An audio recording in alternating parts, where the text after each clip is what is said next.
Tal y como vimos en la charla, hay una necesidad por conocer este pasado, hay una necesidad por conocer nuestras tradiciones. Si bien es cierto que en los años 60 del pasado siglo ha habido un cambio del modelo económico, hemos pasado de un modelo agrícola que ha sido la base de la economía de Canarias desde el siglo XVI, desde que nos incorporamos a la corona de Castilla, y a partir de los años 60 fue el gran boom turístico. Desde principios del siglo XX comenzaron a llegar oleadas de turistas provenientes sobre todo del mundo anglosajón, de Francia, esos aventureros que desde finales del siglo XIX comenzaron a recorrer toda la geografía insular en búsqueda de todas esas realidades, de conocer al canario desde otra visión. Esas tradiciones que han conformado la identidad canaria se han transmitido fundamentalmente de forma oral, tal y como hemos visto y como ya comenté, esas leyendas, esas tradiciones, esos mitos que han formado el bagaje cultural de nuestras islas se han perdido en las últimas décadas fruto de la llegada del turismo, fruto del desarrollo y también del poco arraigo que trae lo canario en un contexto de la globalización en el que el local tiende a minusvalorar nuestra cultura y por otro lado tiende a consumir fundamentalmente en este mundo globalizado todos aquellos productos que desarrolla tanto la cultura norteamericana como la cultura anglosajona británica, como el cómputo de Europa o Asia, y no atiende a los valores que produce la propia cultura española o lo que se puede desarrollar aquí en Canarias.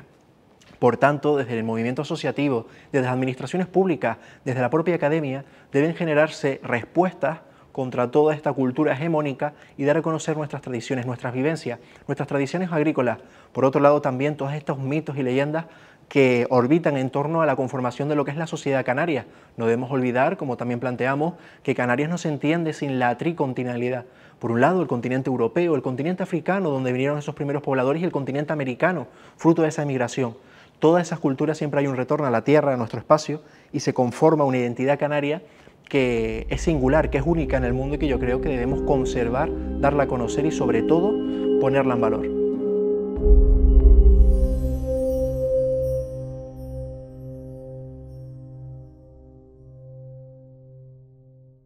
Desde la perspectiva de la academia, la tradición oral siempre ha estado en un segundo plano, siempre se ha vinculado a otras disciplinas como la antropología. Cuando la historia se configura en Canarias como disciplina histórica, sobre todo en el siglo XIX, atendiendo a las corrientes europeas como el historicismo o el positivismo, se ha centrado fundamentalmente en ese legado que dejaron autores como Juan Núñez de la Peña o José Viera y Clavijo,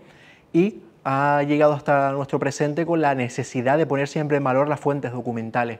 lo escrito frente a lo hablado. La tradición oral, en muchos contextos europeos, academias de la historia, juega un papel cada vez más importante.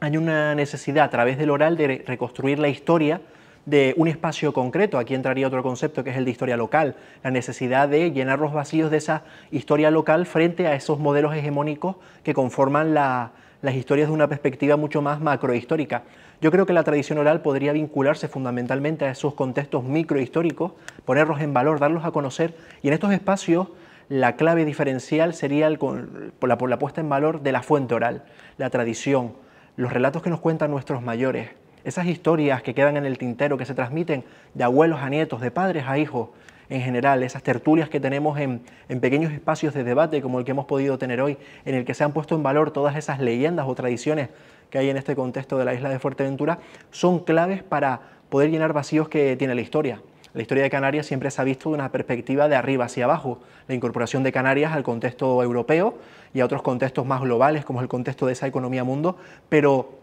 quizás en los últimos años sí ha habido un interés por conocer esas microhistorias. Tenemos a muchos investigadores locales, a gente, a eruditos locales que tratan de recuperar esa tradición oral y que yo creo que es fundamental y que si bien es cierto hay disciplinas como la antropología que sí la ponen en valor porque es parte de su materia prima de trabajo, yo creo que la historia debería ser ese mismo hincapié por poner en valor la historia oral.